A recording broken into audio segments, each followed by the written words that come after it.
ఆంధ్రప్రదేశ్ కి ఏం తీసుకొచ్చింది అంటే ఇక్కడ మనకి అధికార ప్రతినిధిగా అడగడం జరిగింది. అంటే గతంలో కూడా చంద్రబాబు నాయుడు గారు ఏం చేశారు, మన ఏపీకి 14 సంవత్సరాలు పరిపాలన చేశారు కదా, ఏం చేశారని అడిగారు.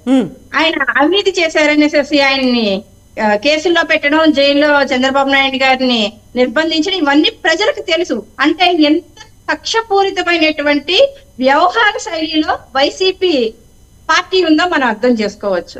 ముఖ్యంగా ఆంధ్రప్రదేశ్ కి వీళ్ళు ఏం తెచ్చారండి, ఒక ఐటీ మినిస్టర్ ఉన్నాడు.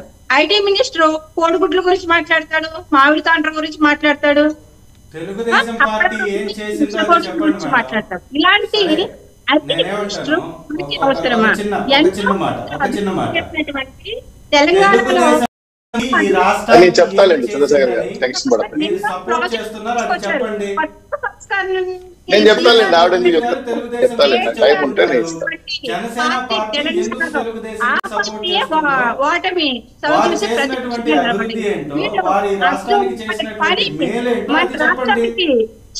రాష్ట్రానికి వల్ల ఏమీ అర్థం కావటం లేదు చంద్రశేఖర్. వచ్చిన ఫ్యాక్టరీని కానీ ఇండస్ట్రీస్ కానీ పక్క రాష్ట్రాలకు పారిపోయాక తరిమేశారే తప్ప ఆంధ్రప్రదేశ్ లో కృష్ణవేణి గారు శూన్యం చేశారు. సో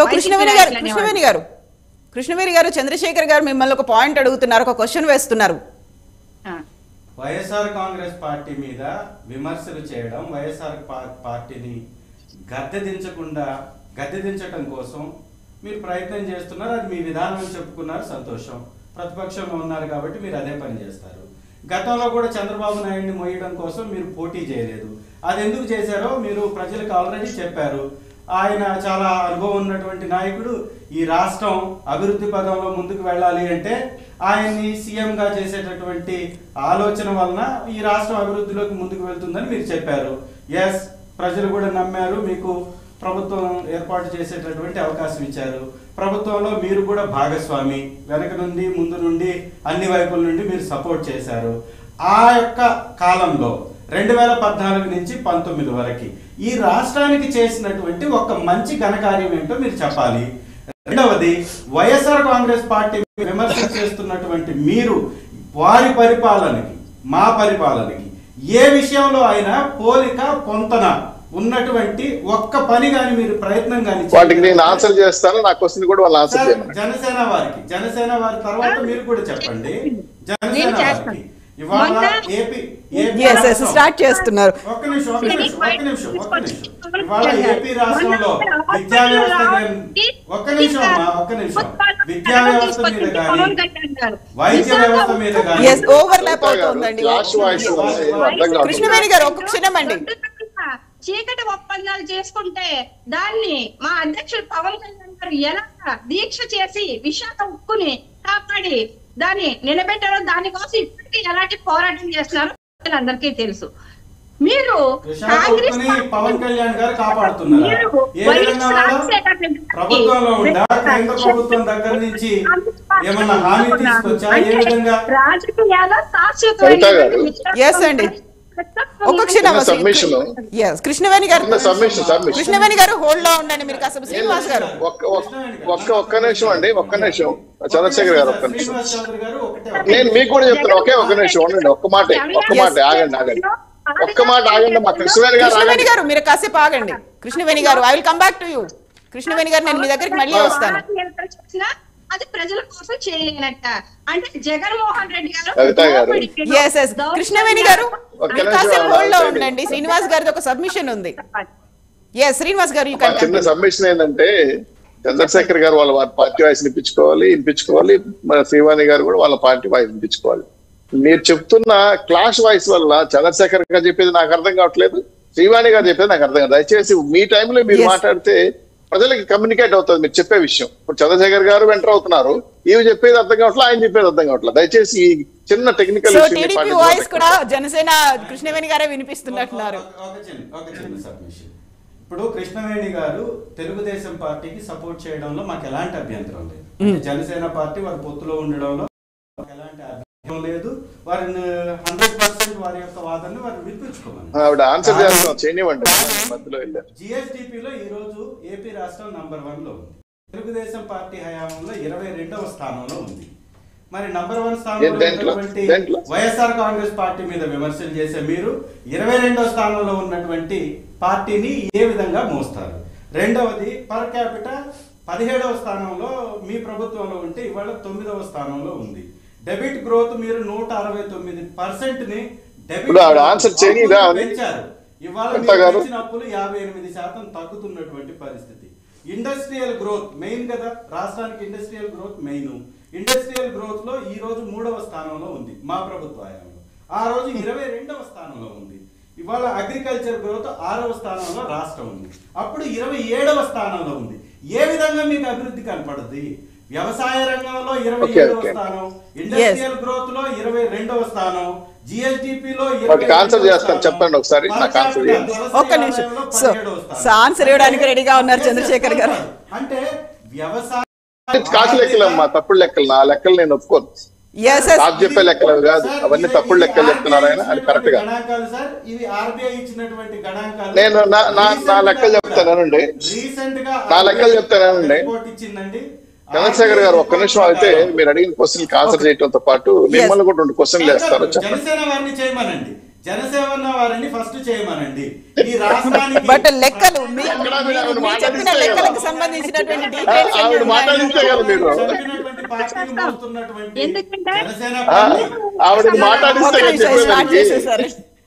మాట్లాడినివ్వండి. జనసేన వారిని అడిగారు. ఆంధ్రప్రదేశ్ లో ఆడపిల్లల అక్రమ రవాణాలో ఆంధ్రప్రదేశ్ రాష్ట్రం ఏ స్థానంలో ఉంది? గంజాయి, డ్రగ్స్, మాదక ద్రవ్యాలు స్థానంలో ఉంది. స్థానంలో ఉంది. మధ్య 22వ స్థానంలో ఉంది. స్థాయిలో ఉంది. ఏపీ రాష్ట్రంలో అమలవుతున్నటువంటి మద్య విధానం బాగుంది, బేష్గా ఉందని కేంద్రమే కితాబిస్తుంది. వీటి గురించి ఆన్సర్ చేయండి చంద్రశేఖర్ గారు. ఎస్ అమ్మా, నేను చెప్తున్నాను మద్య విధానం బేష్ అని.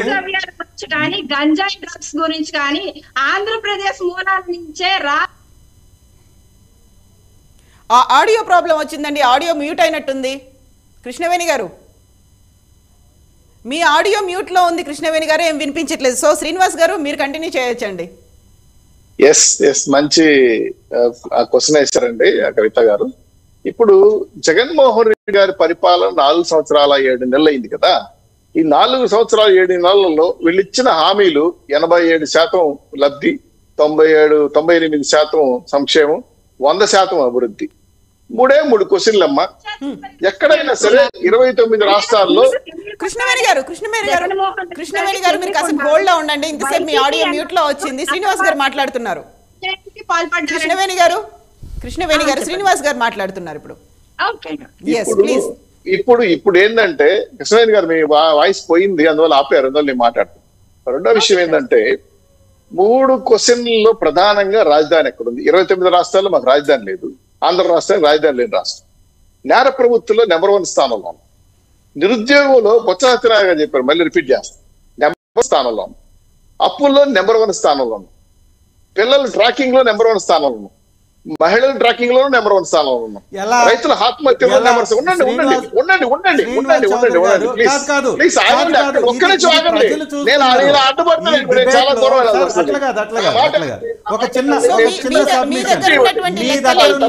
గణాంకాలు చెప్పండి. ఒక్క నిమిషం ఉండండి చంద్రశేఖర్ గారు. చంద్రశేఖర్ గారు మీరు చెప్పేదానికి అడ్డుపడితే నేనే మాట్లాడలేను. సమంజసం కూడా నేను చెప్పేదాన్ని ఆన్సర్ చేయండి. మీరు చెప్పిన నేను ఆన్సర్ చేస్తా. నేను చెప్పిన రాసుకో, సమాధానం చెప్తే చంద్రశేఖర్ గారు మీరు ఓడిపోతున్నారని ప్రశ్న అర్థం చేసుకోగలను. నేను మీరు ఓడిపోతున్నారని ప్రశ్న లో ఉన్నారని అర్థం చేసుకోగలను. దయచేసి ఒప్పుకోలేరు కదా, తప్పదు ఇక మీకు చెప్పుకోవడానికి. నేను చెప్తానండి. ఇప్పుడు ఉండండి చంద్రశేఖర్ గారు. బాధుడు, పిండుకోడు, పంచుకోడు. ఏ చేసింది మీరు? కరెంటు ఛార్జీల్లో 35,000 కోట్ల రూపాయలు పంచుకున్నారు. అధిక ధరలు పెంచి 9 సార్లు. ఇది జనాలు ఎవరైనా మీకు ఓట్లేస్తారని ఎట్లా మీకు వైనాడు సంతోషం వస్తే నాకు అర్థం కాలేదు. ఇది కాకుండా రేషన్ షాపుల్లో చక్కెర, పామాయిల్ ఇవి రేట్లు పెంచేసి దాదాపు 850 కోట్లు 8,500 కోట్లు దోపిడీ చేశారు. ఎక్కడండి ప్రజలు మీకు కోసేస్తారు? పాపం అది మధ్యతరగతులు కాదు కదా. అడగా ప్రావర్టీ లెవెల్ ఉండే వాళ్ళ రేషన్ షాపుల్లో మీరు కూడా 8,500 కోట్లు 4 సంవత్సరాలు దోపిడీ చేసి మీ కోట్లు వేస్తారని నాకు అర్థం కాదు. ఇసుక భారం 4,500 కోట్ల రూపాయలు నెత్తినేశారు. రిజిస్ట్రేషన్ ఛార్జీలు సంబంధించి 130 కోట్లు వేశారు. ఇది కాకుండా కొత్తగా ఈ భూములు అనుసంధానం చేయడం కోసం అంటే ఓటీటీ అంటారు, దాంట్లో 500 కోట్లు వన్ టైం సెటిల్మెంట్. ఇలాంటి సంబంధాలను చూసుకుంటే అన్ని మీరు పెంచిన భారాలు, పెట్రోల్, డీజిల్, సెస్టులు అన్ని కలుసుకుంటే 1,02,633 కోట్లు ఈ 4 సంవత్సరాల్లో జనాలు ఏర్పిండేశారు. ఇది కాకుండా మీరు కొన్ని క్వశ్చన్లు వేశారు, బాగానే ఉంది, చాలా సంతోషం. అమర్ రాజా ఫ్యాక్టరీని ఎందుకు ధర్మేశారండి? అలాగే విశాఖ సమ్మిట్ లో 13 లక్షల కోట్ల రూపాయలు వచ్చిన పెట్టుబడులు 13 రూపాయలు గ్రౌండింగ్ అయిందమ్మా. కవిత గారు మీరు ఎక్కడ చూపించగలరా, ఆధారం చూపించగలరా? ఒకటి, మేము తెలుగుదేశం పార్టీ స్పష్టంగా అడుగుతున్నాం, 4 సంవత్సరాలు 7 నెలలుగా ఈ రాష్ట్రానికి ఇది చేశామని ఒక్క ప్రెస్ మీట్ పెట్టగలిగిన దమ్ము ధైర్యం వైఎస్ రాజశేఖర రెడ్డి గారి కొడుకు జగన్మోహన్ రెడ్డి గారికి ఉందా? 2, శ్వేతపత్రం రిలీజ్ చేసే అవకాశం ఉందా? మేము వస్తే కరెంట్ పెంచమని బాదురని 8 సార్లు 9 సార్లు పెంచారు. మేము పెంచాలి 5 ఏళ్ళు పెంచాల. మేము చేసిన అభివృద్ధి 72% పోలవరం కట్టాం, 69% రాజధాని నిర్మించిన కార్యక్రమాలు చేశాం. ఇది కాకుండా శాశ్వత అసెంబ్లీయో శాశ్వత కోర్టులో కట్టలేకపోయినా కనీసం తాత్కాలికంగా కట్టాం. మీరు 3 రాజధానులు అని చెప్పి 4.5 సంవత్సరాలుగా కనీసం 3 బాత్రూములు కట్టారని చెప్పండి. ఇప్పుడు మీరు ఆర్బీకే సెంటర్ గురించి చెప్పారు, సచివాలయ గురించి కూడా చెప్పారు. అమ్మ కవిత గారు, మీరు మీ ఐడ్రీ మోడ్ ఎవరు తీసుకురండి, అవి ఇప్పుడు ఊరు బయట ఉంటాయి. అక్కడ ఏం చేస్తారు తెలిసిన, సాయంత్రం అయితే క్లబ్బులు నడుపుతారు, మందు కొడతారు, దందాలు చేస్తారు, చీకటి కార్యక్రమాలు చేస్తారు. వీటి వల్ల మాకేం ఉపయోగం? పోని వరదలు వచ్చాయి కదా, ఈ ఆర్బీకే సెంటర్లో దాన్ని కొనుగోలు చేశారా? కొనుగోలు చేసిన దానికి డబ్బులు ఇచ్చారా? ఏమీ లేదు కదమ్మా. కాంట్రాక్ట్ డబ్బులు ఇవ్వాలా, జీతాలు ఇవ్వాలా, పెన్షన్లు 65 లక్షలు పచ్చులకు మీరు ఇస్తున్నారు. ఇంతకుముందు కూడా మా చంద్రశేఖర్ గారు చెప్పా, 2,750 రూపాయలు ఇచ్చేది ఈ సంవత్సరం మేము 200 నుంచి 2,000 పెంచాం. మీరు 2,000 నుంచి 750 పెంచలా, ఇంకా రేపు వస్తుంది అన్నాం. దాంట్లో వాలంటీర్లు మేము గతంలో అకౌంట్లు వేసాం. ఇప్పుడు వాలంటీర్లు ఏం చేస్తాం తెలిసిన, అవాతాతలు నేర్చుకుని డబ్బులు ఇస్తాం. ఎంత ఇస్తున్నారు? 2,750 రూపాయలు ఉంటే 250 రూపాయలు జేబులు పెట్టుకొని 2,500 కూడా వాళ్ళకి ఇస్తున్నారు. ఇది ఎంత అక్రమం? 2, మీ మంత్రులు, ఎమ్మెల్యేలు, మీ కౌన్సిలర్లు, కార్పొరేటర్లు దేనికి? రేషన్ కార్డుకు వాలంటీర్, ఇంకో దానికి వాలంటీర్, సేవా కార్యక్రమాలు వాలంటీర్, అన్నిటి కార్యక్రమాలు వాలంటీర్ ఉండేటప్పుడు ఎమ్మెల్యేల మంత్రులు మీతో ఎందుకు ఉంటారండి? వద్దు మహాప్రభు, బాయ్ బాయ్ జగన్ కదా వచ్చేస్తున్నారు బయట. 2, మీరు ఏ సంక్షేమ కార్యక్రమం చేశారు చెప్పండి, ఏ కార్యక్రమం చెప్పండి. 4 సంవత్సరాలు 7 నెలల్లో మీరు ధైర్యంగా ఇది చేశామని చెప్పండి. ఏమీ లేదు నేను చెప్పగలను. రైల్వే జోన్ భూములు ఇవ్వకుండా, విశాఖ రైల్వే జోన్ ఉండమ్మా ఒక్క నిమిషం, రైల్వే జోన్ భూములు ఇవ్వకుండా రైల్వే ఆఫీసు సహకారం నుంచి సికింద్రాబాద్కి వెళ్ళి జలశక్తి నిధులు, కేంద్ర ప్రభుత్వ నిధులు 50 కోట్లు ఇస్తే 4 సంవత్సరాలకు ₹1 వాడుకోకుండా ఎన్నికలిపి ఎనర్జీస్ ఫండ్స్, నేషనల్ పనికాహార పథకం డబ్బులు పూర్తిగా మీరు బటన్లోకి వేరే దానికి మార్చేసి అడుక్కునే పరిస్థితి తీసుకొచ్చి రైతులు తీసుకొచ్చి పెట్టేశారు. పనిముట్లు, ఎరువులు, రైతులకు సంబంధించిన వగడాలు లాంటి విత్తనాలు ఏవైనా సరే మీరు ఇచ్చుంటే ఈ రాష్ట్రం సస్యశ్యామలుగా అయిండేది కదా. కనీసం ఇరిగేషన్ ప్రాజెక్టులు ఒక్కటి పూర్తి చేసి 1 ఎకరాకు నీళ్ళు ఇచ్చారు చెప్పండి. అందుకే రైతుల ఆత్మహత్యలో మొదటి స్థానంలో చెప్పగలుగుతున్నారు. ఇది కాకుండా నిరుద్యోగం కానీ, ఫ్యాక్టరీలు పక్కన పెట్టినా, ఏ కార్యక్రమం తీసుకున్నా కూడా మీరు చేసే పని 3 ఒకటి బాధలు, ఒకటి బటన్ నొక్కడు, ఒకటి భజన చేయటం. అందుకే భజన ముఖ్యమంత్రిగా మా రాష్ట్ర ముఖ్యమంత్రి నీకు చెప్తున్నాం. ఇప్పుడు చెప్పండి మీకు ఆన్సర్ ఏం చెప్తారు? చంద్రశేఖర్ గారు, బోల్డని క్వశ్చన్స్ ఉన్నాయి, ఒక్కదానికి సమాధానం చెప్పలేకపోయారు నేను అడిగినటువంటి. లేదు, శ్రీనివాస్ గారి దగ్గర నుంచి కూడా మీకు ఉన్నాయి బోల్డ్ క్వశ్చన్స్. నేను చెప్తాను. రీసెంట్గా ఒక నేషనల్ క్రైమ్ రికార్డ్స్ బ్యూరో వాళ్ళు, కేంద్ర ప్రభుత్వ సంస్థ, అది బీజేపీ వారి ఆధీనంలో ఉన్నటువంటి సంస్థ, వారి ప్రభుత్వ ఆధీనంలో. మరి పొత్తులో ఉన్నటువంటి ఈ జనసేన పార్టీ కానీ, పొత్తు కోసం వెంపర్లాడుతున్న తెలుగుదేశం పార్టీ కానీ ఆ రికార్డ్స్ని బయట పెట్టొచ్చుగా. చాలా ఛానల్స్ ఉన్నాయి, చాలా పత్రికలు ఉన్నాయి, ప్రింట్ అయ్యొచ్చుగా. ఆ ప్రింట్ వేస్తే వీరి స్థాయి ఎక్కడ ఉంటుందంటే, బీజేపీ పార్టీ నడిపిస్తున్నటువంటి మధ్యప్రదేశ్లో, ఉత్తరప్రదేశ్